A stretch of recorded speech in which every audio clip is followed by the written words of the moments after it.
Women, feel powerful, feel beautiful. It doesn't matter. Your inches are not is not equivalent to your value. Your value is intrinsic of that. It is independent of that. You booking the job, it doesn't matter how much you weigh on that scale or not, because at the end of the day, if you can just charm the pants off of them, then it's like, brava, queen, get it.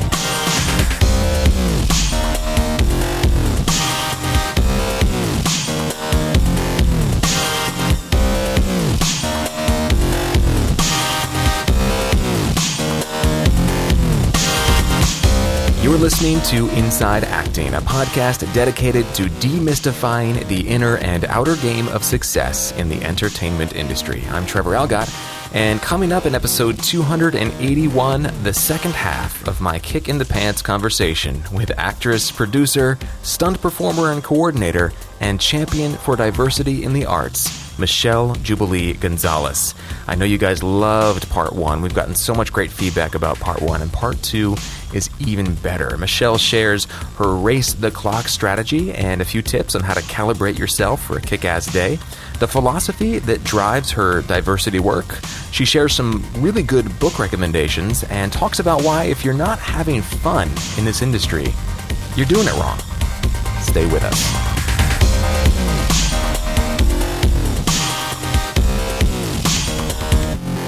So last episode, we shared a segment with David H. Lawrence the 17th, creator of Camera Ready You, and he talked about Camera Ready You and why it is so crucial in 2017 and beyond to know how to kick ass on camera, especially with self-tapes and video blogs and business presentations and video interviews and podcasts. We've got to have this skill set, and the skill set goes beyond just the performance and just the technology. It's a very, very complete approach that David offers in Camera Ready You. Make sure you check out the last-minute self-record audition checklist that David's put together. He shows you how to make your lights, your camera, your sound, and the video itself all second nature, so you can be spending your time on what really counts, which is your acting. That is a completely free report, and as I shared last time, it's really pretty excellent. It's very, very thorough and complete. To get it, just text on camera, all one word, ONCAMERA, to 44222 on any smartphone or messaging device. Keep in mind that standard messaging rates may apply if you don't have unlimited messaging.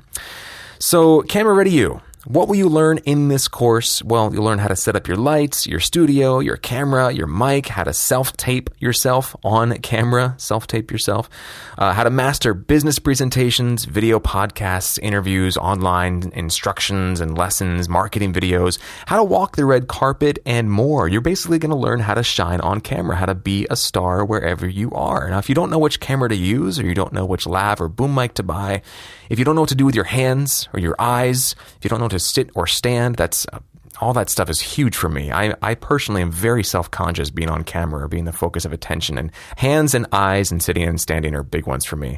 So if you're like me, don't worry, because Camera Ready You is going to cover all of that stuff. You can become a better on-camera actor and personality and auditioner with Camera Ready You. Be sure to get that free last-minute self-record audition checklist and get on the list by texting on camera, ONCAMERA, on camera, to 44222. Again, that's text on camera to 44222 and get ready for Camera Ready You. More details at Camera Ready You, that's U as in university, camerareadyu.com.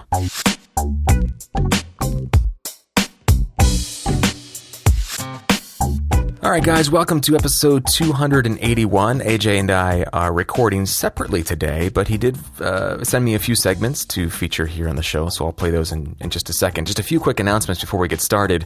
First off, big, huge, warm welcome to two new members, Amanda Havlicek, hope I'm saying that right, Havlicek, and Matt Cunningham. It was really great to see you guys in the membership and connect with you in there, and I'm so happy and proud and honored to have you as part of the family. Thank you for supporting the show, for making sure that this thing keeps happening.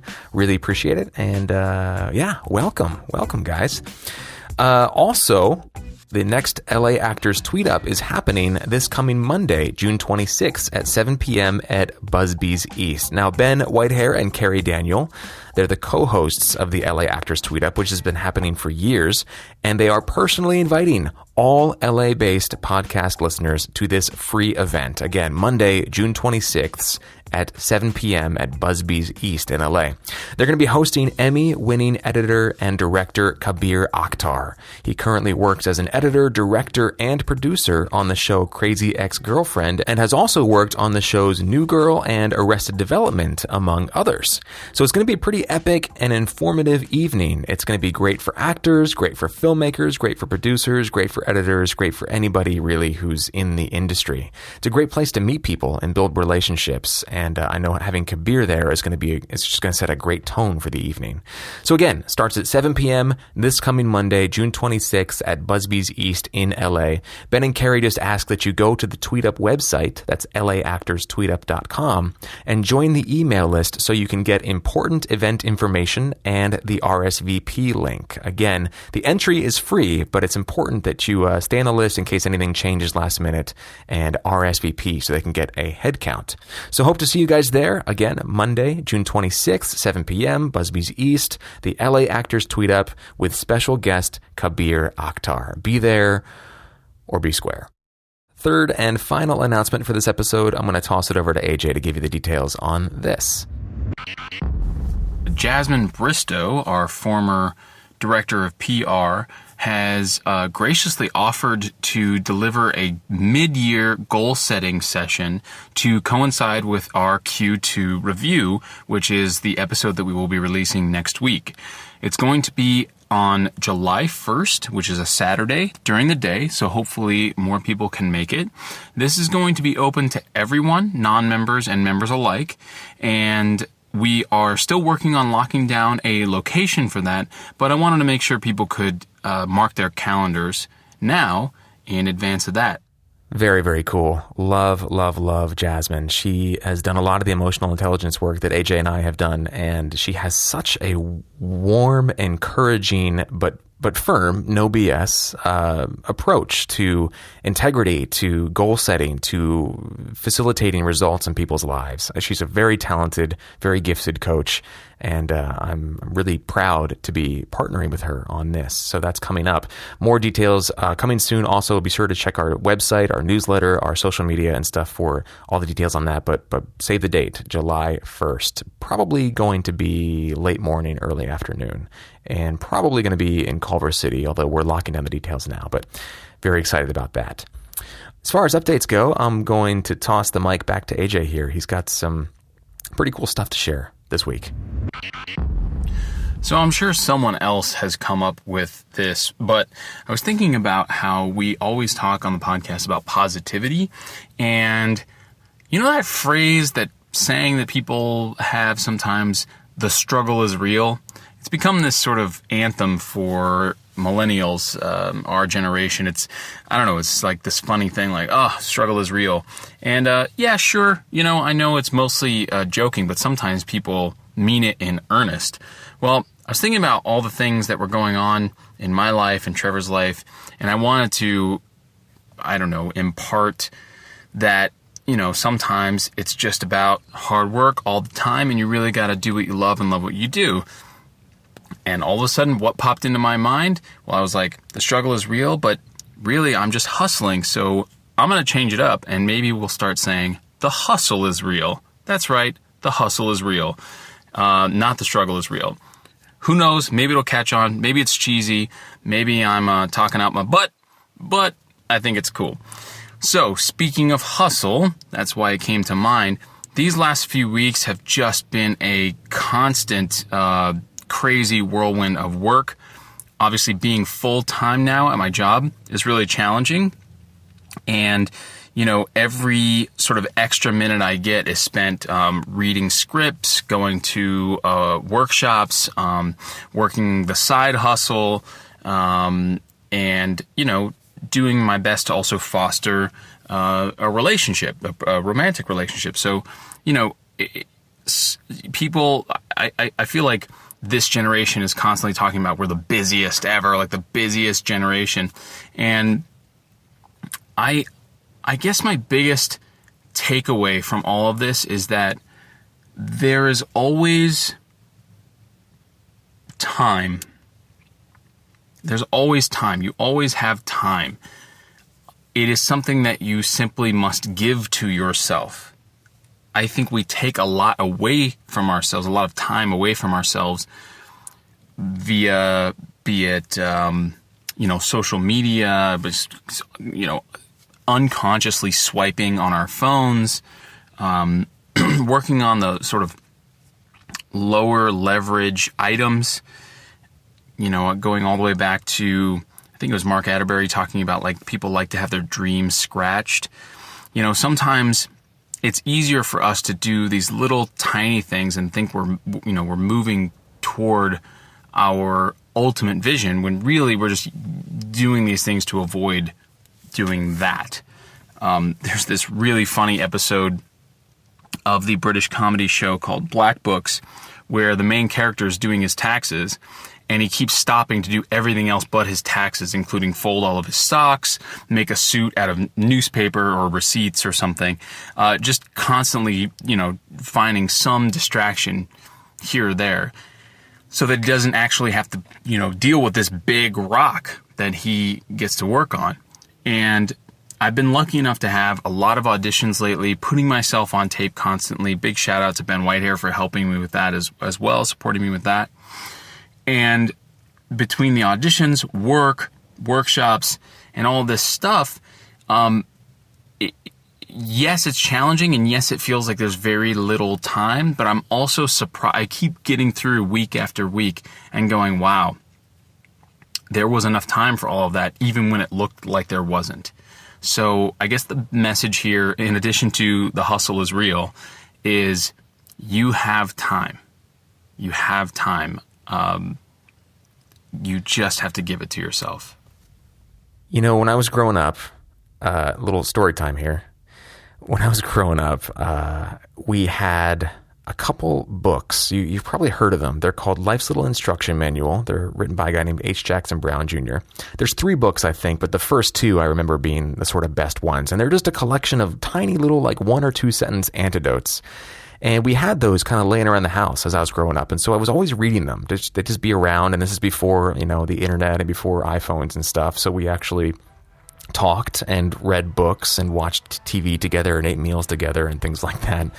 And these books were always around. And I remember one of the pieces of advice was, don't ever say you don't have enough time. You have the same 24 hours in a day and the same 7 days in a week that were given to Helen Keller, Johann Sebastian Bach, Mahatma Gandhi, Martin Luther King Jr., insert famous world-changing person here. You have the same amount of time that those people have. And so when we say if we don't have enough time, what we're really saying, if we own up to it, is that our priorities aren't in alignment with what we say we want.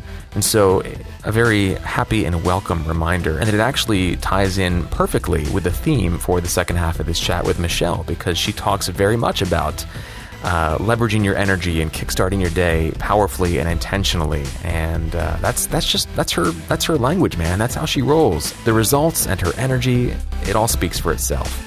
So enjoy part 2 of my chat with Michelle, and we'll catch you on the other side.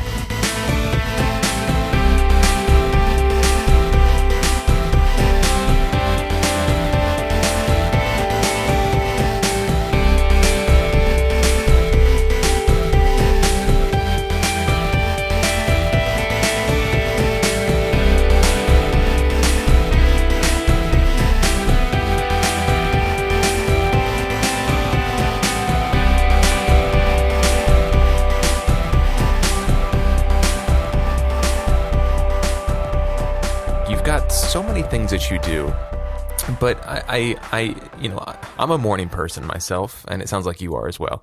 And I like to, those first couple hours in the morning are so crucial to me. And I've over the years, I've learned to pack in a lot of stuff into my mornings. And sometimes I'll be talking to people and say, oh yeah, like I've done this and this and this and this and this.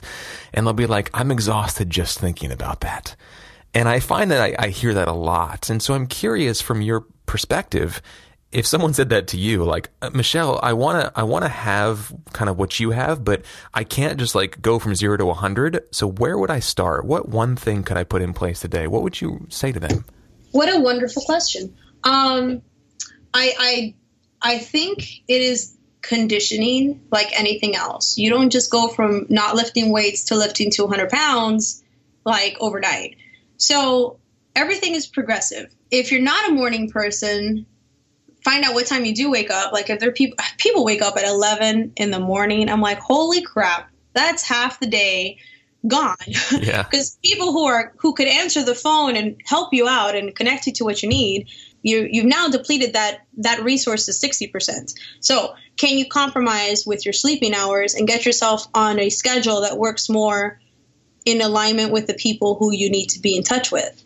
Because if they're getting into the office at 8 or 9, maybe instead of waking up at 11, don't wake up at 6 because it's way early for you, but maybe 7:30. And maybe from 7:30 to 8 o'clock, for those 30 minutes, you just do one thing to get your mind straight for the day. Maybe it's meditating for 15 minutes and visualizing what you want to accomplish in the day. And you make like a list of things to do of like, today, if I could just accomplish this one thing, it would be a great day. Maybe if today I just ate well and not ate any carbs or sugar or crap, it would be a wonderful day. Hey, that's cool. Whatever it is, it's the practice and discipline of goal setting and goal achieving. Get one thing specific and clear in your mind of what you need to get done that day and get it done. Like as soon as possible. Make it a race to the clock. How soon can I make this phone call and close the deal? How soon can I get this training done? Whether it's an hour of martial arts or an hour of violin or whatever it is that you're trying, an acting class, get it done. And the next day, say, cool, I got one goal done. Let's see if I can visualize 2 goals. Maybe today I set up a couple meetings and I get an hour of training in for something. Amazing. That can be done. You've got so many hours in the day. Like, I also wonder what people do with their lives aside from Facebook and Instagram. No judgment here, but it's one of the most counterproductive things that we do is to be stuck to our phones instead of out interacting with people. Yeah. Yeah, I would say that's a good place to start. Find a compromise between what it is you're doing and what it is you want and see if you can meet in the middle. I love that. I love what you said too about like, if you're sleeping till 11, there's no shame in that. Like maybe you need it. Some people have that sort of genetic predisposition that disposes them to being night owls. I think anybody can make themselves into a morning person personally. But I also know that it can be really, really difficult for some people to sort of slowly pull themselves out of that. But I like what you said about the rest of the world already being up and halfway done with their day by the time you get up if you're sleeping until 11. And so you're just cutting yourself out of so many opportunities by being out of alignment with that. And so that's an important thing. And I also just want to point out that what you described, like getting that one thing done as quickly as possible, reminds me of a book I read a while ago called Eat That Frog by Brian Tracy. Have you heard of it? No, but what a great title. Eat That Frog. Yeah. The whole idea is like we all have that one big ugly frog on our list every day that if we got rid of that, everything else would be easier. Oh my gosh. So he calls that his frog, and he says the first thing you should do is eat that frog, and the rest of your day is a vacation. It's a vacation. Yeah. If you just, I know humans, we all have this tendency to avoid the thing that we don't want to do. Procrastinate. We put it off and we say, no, I'll do it. This weekend I'll have time. And then you don't make the time because you're having fun and you don't want to do the thing that's not fun. But honestly, if you just stop thinking about it and throw yourself right into it and say, okay, there's a pile of crap and I need to clean it up like right now. The sooner you do it, the nicer the air in that room is going to smell. Just get it done. Don't think about how it makes you uncomfortable or how you don't like to do it or how it's going to be difficult because you have to think. And you might have to think a little bit out of the box, which for some people is difficult. But go through the motion at least of thinking, and you might be surprised when at the end of that process, you're like, oh, I did it. It's done. Oh, that's so great. Awesome. What else do I have on my list of things to do? And then you start tackling the next things. And it's just, again, it's you condition your brain to perceive, I don't even want to call it a problem, a situation, whatever, to perceive the difficult tasks and say, okay, I'm going to find a way or I'll make a way. I'm going to figure out how to get this done today. Somehow. I'm just going to engineer a solution, make it up. Because that, again, adaptability to be like, I don't know what I'm doing here, but I'm going to make it up. I'm going to figure it out. There are no instructions in this life. And there are no real instructions on how to become successful, because it's a unique path for every single person, because we're all snowflakes. And I know that sounds cheesy, but it is so true. Everybody has such a unique set of cards that they're dealt. You come into the world and you don't get to choose your cards. You're just given cards. And if you're clever, you're going to see the strengths in each of those cards and play those up. So if you just tackle your work with that kind of like an aggressive, I say aggressive because I think about like attacking things, like you just have to pounce. Because if you get timid is when you fall and you get hurt. And it's like stunts. If you half-ass yourself in the middle of a stunt is when you bail and then you fall and then you get hurt. But if you're like, I'm stronger than the ground and you like tackle it, then it's like, it's really mind over matter. And it's the physical matter or the task at hand, it's mind over matter. You know, like just attack it, get it done, sink your teeth into it and tear it apart, attack. It's that kind of thing. You know? Yeah, you said training your brain, and I think that's so key to it, is that we are all constantly conditioning ourselves as to what we believe is possible and what's not, just by how we respond. So if we learn to consciously develop the habit of, like you said, attacking and tackling things and just getting them handled, you know, over the course of a few weeks, you start to see yourself as a capable person who can't be stopped. But you have to put in the effort consciously to sort of tell your subconscious that you are that kind of person. And frankly, for me, I find that one of the most powerful things is getting up immediately. Like when my alarm goes off in the morning, I get up right away. I don't hit snooze. Like if I start my day that way, my subconscious gets the message that, oh, Trevor means business today. You know, right. He's not putting shit off. And so that's a great way to kind of start to kickstart the brain training, I think, and set the tone for the day. I want to shift just because we're running out of time, and I don't want to lose out on the conversation about your work in diversity, because I know you're producing this documentary called Unapologetic, and you recently spoke on a SAG-AFTRA panel about diversity in the industry. So there's sort of two pieces to this. Number one is diversity, just general, like, let's move away from the focus on the white narrative and more towards a more representative reality. And then secondly, the documentary is about the pressures that women are facing in the industry specifically. And to that, I have to admit, I can't relate, being a guy. So let's start with the first piece, which is diversity, because I know I've been to Miami and I freaking love that city. It is so beautiful in every way, shape, and form. And as we spoke about earlier, it is a very diverse place as well. So can you tell us a little bit about your work in the diversity, I guess, movement, for lack of a better word? Sure. So one of the reasons I've chosen to lay the groundworks for myself as a producer is because I realized that in order to start to change what is happening behind and in front of the camera, I needed to be one of the key decision makers. So that would be a producer or an EP or a developer or the content creator or the writer. So, which is why I'm in UCLA taking these writing classes, because I'm like, well, it starts with the script and then it goes to the producers and then it goes to the cast, and there's all these decision makers who either put on their filter of what they want to see or can step back and say, wait, what is the best way to reflect this story in a way that everybody can relate to it? All colors, all cultures, all that stuff. So the projects that I've worked on thus far, I've always vouched to be like, A, let's get the best people for the job, first and foremost, because we obviously want the talent.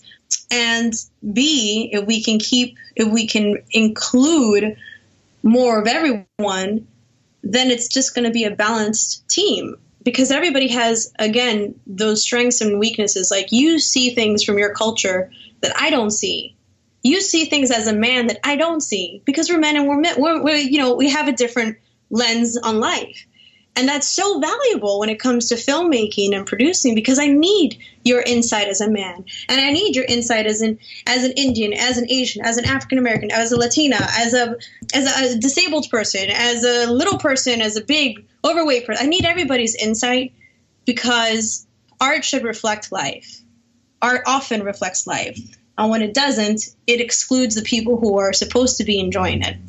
So I always am championing to make roles for what we wouldn't expect it to be. You know what I mean? Like, there was this one, even just a music video. But in a music video, this one girl had a bunch of white friends, and I was like, so your backup dancers are all going to be white? I go, I hate to say it like that, but what if we put, a little bit of color up there? And nothing wrong with white people. I love white people. I love all people, really. But I was just like, wouldn't it be nice if we could have a little bit of representation for all these other people, so that they don't just see the lead as white, but she's also surrounded by, like, the colors of the rainbow? Because I respond to that. And I trust my feelings. If I respond to it, I know other people are going to respond to it too, because I'm not alone in this feeling. There's a script I'm producing right now, wonderful story, and it's about two sisters, and they both happen to be Caucasian. And then their mom's Caucasian, and the aunt is Caucasian, the dad's Caucasian. I'm like, okay, great, I get it. It's a white family. Can somebody be adopted? or can the girlfriend be, like, Black, Asian, and a lesbian? Like, just make it all of it. Because why not? The story is still good. It doesn't matter. Do you know what I mean? If the story's strong, then you can just literally sprinkle in color, and it'll work just as well, if not better, because you're breaking what has been decades and generations of viewing a story through what's preceded me. What preceded me was a white male, and again, nothing wrong with that. But they've put on what they know. They put on what they're familiar with. They've put on how their lens on life, but that lens is limited. Which is why I'm not saying, I just want a fully Hispanic Arab show because that's my lens.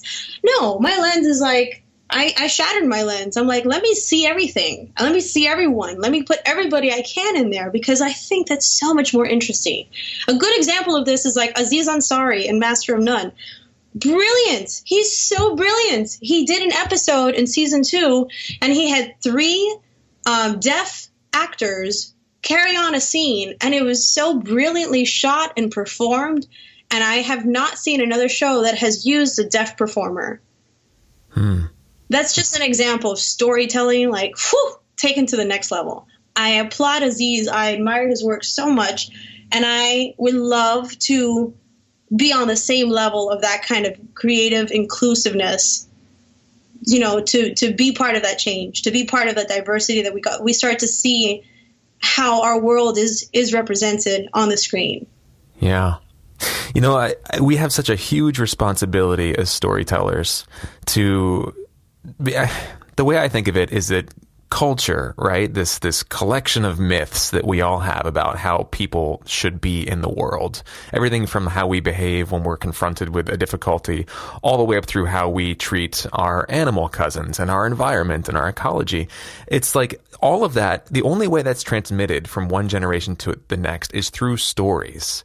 That's how it works. And it's like, if we are constantly, if we call ourselves storytellers and then we're throwing up stories onto the screen or onto the stage that are only representative, and of course, there's power in specificity. I'm not knocking like a specific story, but I'm saying if we take into account that we're not telling everybody to behave and walk and talk and act and think like a specific demographic, then like that's the kind of responsibility we have. We have to tell a story that's going to be representative of the kind of world we want to create. I feel like I'm not articulating this well, but like the idea is that like we have a responsibility to diversity, and I think you're speaking into that beautifully.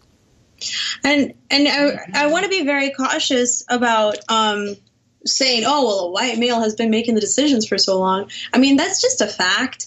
And I'm not saying to exclude them from now on, because that's obviously not the solution, but to be sensitive, to hear everybody's voice and to see everybody's color fairly represented. I had a conversation with a few colleagues on set the other day. They were all men. And for some reason, this conversation of like gender equality for directors, like that we don't have enough female directors and this and that and female producers, and it came up. And, you know, I aim to be as diplomatic as possible when sharing my point of view on the subject, but they're like, oh, that's silly. Why would a woman want to be directing? I'm like, what? Whoa. Oh my gosh. And these are contemporaries. Like, we're not that far apart in age, but it showed me something so important, that the generation to generation thinking, it's like you inherit that perspective to a certain extent. And I think only through conversation and good dialogue, respectful dialogue, can we really make things, you know, inclusive and fair. And it's about leveling the playing field so we all can play. Yeah. And it's not just for like, can you be one of the boys? No, let me just be a woman. Let me just be myself and play with the boys. But I don't need to be one of the boys because I'm not a boy. I'm not a guy. Like, but I can be just as tough and just as strong and just as, you know, clever when it comes to financing and producing and being resourcefulness as any of you guys. So it's like, why don't we just, again, remove these labels and get the best people for the job, regardless of their color or gender, religious orientation, etc. Because that would be really nice. I feel like we would make so much better stories because we'd have fresh voices contributing. And I think that's already happening. We're starting to see that shift. Yeah. So I'm excited. I'm excited to be a part of this wave of change. And yeah, we'll see how things develop over the next couple of years. Yeah, well, there's no faster way to fast forward the evolution, evolution of the human race, the collective consciousness. It's like if we are storytellers, we have responsibility because we have a voice that we're using in a very sort of powerful way. And so, you know, people's minds are impressionable. And so what we tell them will often be internalized and interpreted and then applied in ways that we could never imagine. But we got to make sure that our motivation is in the right place. So that's awesome. And you were speaking about women, and I want to talk about this because your documentary, Unapologetic, is about pressures that women are facing in the industry. And our very own production coordinator, Jen Levin, from what I understand, is appearing in this film. So, yeah. So let's talk a little bit about this. What pressures are women facing in this industry, and what does this film address? Well, I think women throughout history have always had more pressures than men. And in this industry, the pressure of staying as youthful as possible. It's a race against the clock. It's a race against the weight, the number on the scale. It's a race against the inches on your waist. Like, you don't get the part because you're a little thicker. You're not the lead lady because you're not pretty enough. Like, it's like, there are a few women who have broken past that because they're just so darn charismatic and brilliant. And so, I mean, look at Melissa McCarthy. She's a brilliant actress. She's wonderful, you know, but yeah. That's one. Let's. How many more can we think of that are like that have really broken past the physical boundaries of what like Hollywood calls, you know, the Hollywood standard of a leading lady. Yeah, she's an anomaly and she's brilliant, and I think she's just fantastic. Now it's one person. How many leading ladies have you seen, and they're all gorgeous, and they're former models or they're current models or whatever? And it's like my whole point with that was like, you know, there is a pressure to try and be as aesthetically pleasing as possible. I get it. It's the industry, and aesthetic is important. I get it. I'm not trying to change that at all. I'm not trying to change the industry. But what I'm trying to do is empower women to do similar to what Melissa McCarthy did, of like just own who she is, how she is, no apologies. Walk in the room, own the room, and just be brilliant. Mm-hmm. No apologizing for my size. Who cares about my size when I've got all this charm? Oh my gosh, I'm heavy in charm. Like, great, go crazy. I'm like, it's such an interesting and complicated subject matter. Actually, it's a very tricky documentary for us to like to direct and piece together because, you know, the whole thing of being unapologetic is not to encourage us letting ourselves go and be like, you know, overweight or lazy or whatever, and just have like you can pass go, collect $200 and just be a lazy ass. Like, that's not what I'm suggesting. But for those of us women who work hard, train hard, and we still have that extra couple of inches, or, we've always just had a cheeky face or whatever the case is, it's like, I would like for women to not feel the pressure to get Botox and fillers and boob implants and all sorts of stuff, just to try and fit into a mold that isn't made for everybody. It's only made for a specific type of person or body type.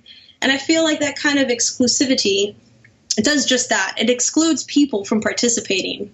And those people who are being excluded are actually, they have really great voices. They have really great interpretation. They have wonderful heart. And I would love to see them have opportunities to shine more. So that's what this documentary is going to be exploring. Yeah, it reminds me of a saying. Who said it? Maybe Winston Churchill or somebody, but that's probably not right. But some popular historic figure said, "Who you are speaks so loudly that I can't hear a word you're saying." Yes, and I think, that's such a good quote. And I think, put another way, it's that people don't really usually remember what we say, but they remember who said it and how it makes them feel. Like exactly. that is where it comes from. And if a woman walks in and she just owns it, like I have a couple stories about this where I've met a woman that just visually I was like, okay, whatever, just another person. And the way she showed up, I was like, boom, are you single? Like, Yes. Like I didn't care what she looked like after the first 2 minutes of her talking, and that's just an example of a very specific example. I mean, this goes for anybody, of course, but I mean, I think when it comes to women in this industry, walking into a room knowing that you're being judged for the moment you walk through that door, based on all these superficial things, just to know that who you are speaks way louder than anything else is extremely powerful, and that really does support the diversity movement. It's so interesting that I'm listening to you share your thoughts about this. I'm like, there's a consistent thread in me, a desire in me to empower people, whether it's through diversity or through just, attacking the day and letting yourself feel powerful, that you can own the day, you can conquer this. And I wonder how the world would feel if we didn't feel so helpless to the greater forces that are moving things, whether it's government and politics and religion and this and social conditionings. Like, if we could strip all of that away and just allow ourselves to be fully actualized humans, how different we would interact with each other, how different we would feel, how different this human experience would be. Like, I'm fascinated to see what would happen. Yeah. So in a sense, I'm constantly playing this social experiment of like, what happens if every interaction I have, I leave that person slightly more empowered or slightly more inspired to be empowered. Like, can I be the pebble that hits the river to cause that ripple effect?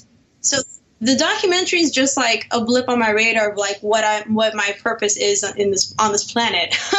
To be like, women, feel powerful, feel beautiful. It doesn't matter. Your inches are not equivalent to your value. Your value is intrinsic of that. It is independent of that. You booking the job, it doesn't matter how much you weigh on that scale or not, because at the end of the day, if you can just charm the pants off of them, it's like, brava, queen, get it. And I want us to feel like a tribe of encouraging warriors, that we encourage each other to fight to become our best versions and to put our best versions out into the world, into our art, into the room, into every relationship, because I feel like that is what's going to shift our social consciousness to the higher level. Gee, Michelle, I'm listening to you speak, and there's a part of me that's the producer of the podcast listening to you and going and just like trying to mentally tag some sound bites. And I can't, I'm overwhelmed. Like everything that comes out of your mouth, I'm like, oh, that'd be a good sound bite. Oh, that'd be a good sound bite. Yeah. Because you are speaking our language, man. This is amazing. We're tight on time, so I do sadly have to wrap this up. We'll have to bring you back because I want to talk more about your production experience and things like that. And we were just getting to the life mission philosophy stuff, which really activates me. I love that stuff. But I want to ask just a couple of questions to wrap things up. And the first one is, I love that you have a sort of ritual in the mornings of going for a run and listening to an audiobook or making the intention to fill your brain and your heart and your soul with something positive and uplifting and empowering. So if I asked you to recommend just one book that somebody could pick up and listen to or read that would have a good positive impact on their life, what would that one book be? Let me go to my Audible. Hold on, because it's on my phone. So I have Awakening Your Inner Genius by Sean Patrick. I have You Are a Badass by Jen Sincero. I have The 5-Second Rule to Transformation by Mel Robbins. There is The Subtle Art of Not Giving a Fuck by Mark Manson. I read that recently. That was a good one. Yeah.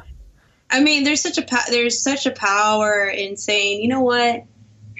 I love you, but I'm not. When you walk into the room, you give these people so much power in deciding whether you're going to feel good about it. But if you're like, you know what? Fuck that. I'm just going to feel good. Whether I get it or not, I'm just going to give myself permission to be so freaking great and to just have so much fun. Unabashedly, unapologetically, I'm going to just let myself go and have a freaking blast. There's a power in saying fuck you to the job so you can say yes to having fun.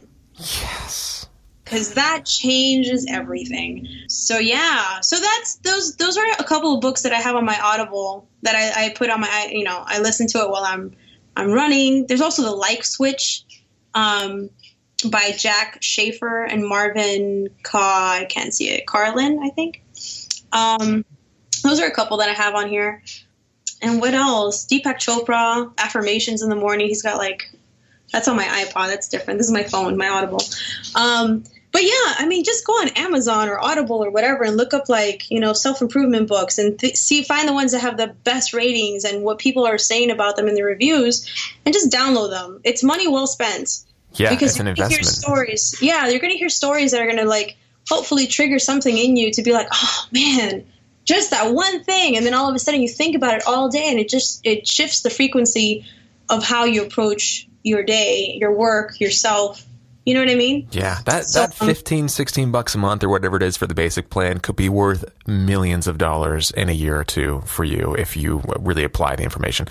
Not you specifically. Well, you specifically, but anybody listening, Anybody. Yeah. I mean, again, it's let's take away the money for a second, because I also don't want us to be motivated just because of the money. But imagine if the journey of being more just happier and more grounded in yourself, there's no value, there's no price tag to that. Because you can go through the motions and be miserable, and you can go through the motions and be calm and trusting that the ocean is taking you where you need to go. The money will be there, the money will come, and if you're doing the right stuff and working on your craft, it'll inevitably come to fruition. Somebody said this to me recently: you don't get fired from this industry, you quit. Which was powerful, because I was like, well, you don't get fired. That means you just got to keep on keeping on. You got to just stay persistent and keep believing that, that whether you make $1 gazillion or not, that this is what you want to do with your life, and you're going to find a way to make it fruitful for yourself. Awesome. So we have 2 questions that we like to ask all our guests as we wrap up. And the first one is, do you feel that this industry, this career path, everything we've talked about today, do you feel that this chose you or that you chose it? Wow. Well, isn't that a mystery? Did I choose it or did it choose me? That's a very difficult question, because I was born into this world with a mom who loved the arts. And so I was like a piece of stardust hurtling through space. And then I was like, she's going to be my mom. Boom. And then I came through her, and then she showed me the music and this and that. And it was just history. I was like, yep, this is perfect. So I don't know how quantum physics or quantum psychology works, in a super duper detailed level. But I feel like the little piece of spirit that we all come from the same fabric kind of thing, that spirit found the perfect parents to be loved by and to be encouraged to find my light and my expression through that.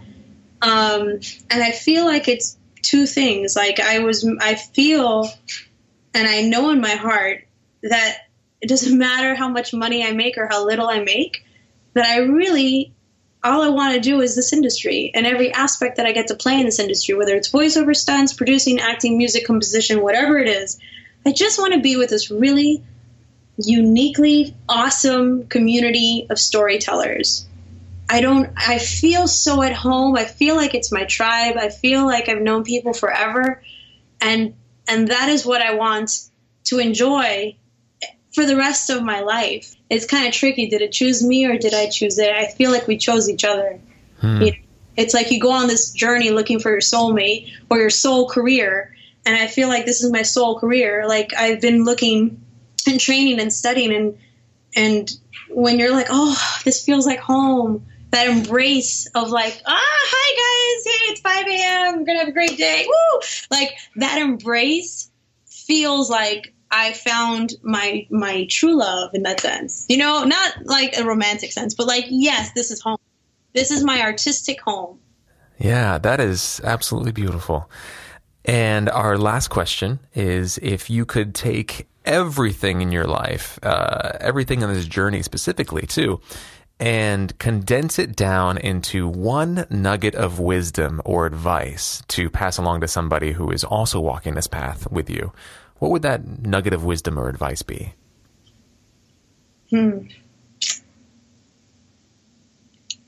Follow your joy. I feel like the word joy is what was ringing in my head when you were asking me that. And I feel like if you're not having fun, you're doing it wrong. And they're good. Truly. Like soundbite. Yeah. If you're not having fun, you're doing it wrong. And it's so simple because, like, you know, waking up for a 3 a.m. call, like I did this past week in a job for Fear the Walking Dead, like that's not easy, but it was so worth it. And did I have a great time that day with all my friends? Absolutely. And so I was like, great, I'm doing it right. And we had a freaking 17-hour day. It was like really long, but I had such a blast. I had so much fun. And that is, I think our emotions are our guidance tract. You know, like the thing in the wind that tells you if you're going the right direction. Mm-hmm. What do they call that thing? Whatever. The little arrow in the wind that says you're going in the right direction, you're moving with the current. When you have that kind of fun, I feel like that's a sign that things are in alignment. And when you feel yourself angry, sad, depressed, anxious, that is the arrow pointing in the opposite direction, showing you resistance.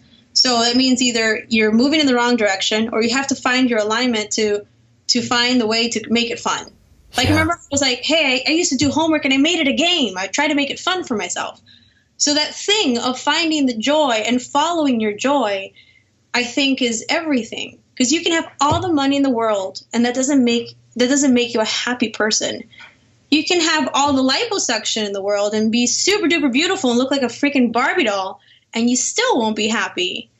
So it's like, it's not about these superficial things that are important to a certain extent, like, you know, making your self-esteem good, making sure you have money to pay your bills. Great, that's nice. It's not about those things.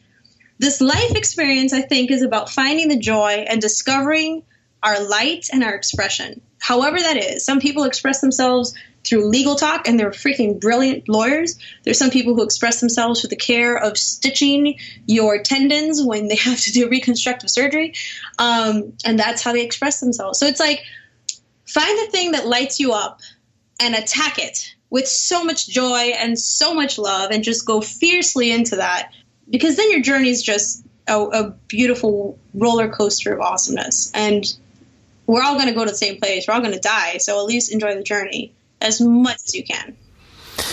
Yeah. We all have an inner GPS, don't we, that tells us when we're on course or off course. And it tells us by how we feel, what our emotions are. Yeah, it's really quite simple when it comes down to it. Follow the joy. Yeah. Pursue what gives you energy.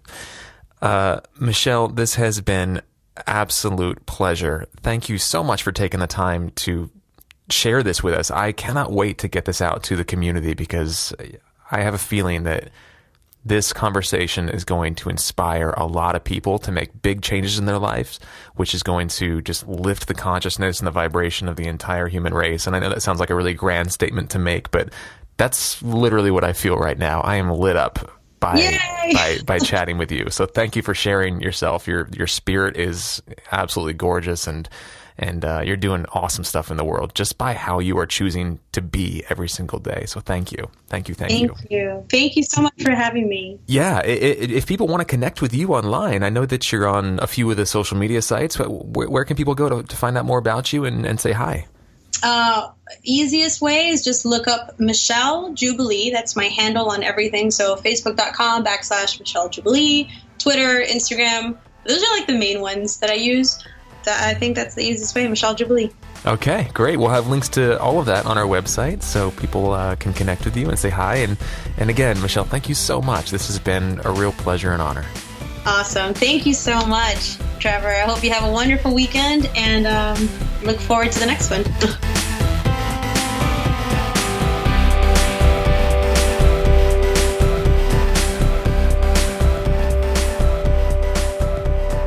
Hey guys, welcome back. Hope you enjoyed part 2 of my chat with Michelle Jubilee Gonzalez. One of my favorites for sure. I know I say that a lot, but this one was a real kick in the pants. And since this interview happened a few weeks ago, I have recommitted myself to my GTD practice. GTD, for the uninitiated, stands for Getting Things Done. It's a productivity philosophy and a book, an ideology really, sort of assembled by a guy named David Allen.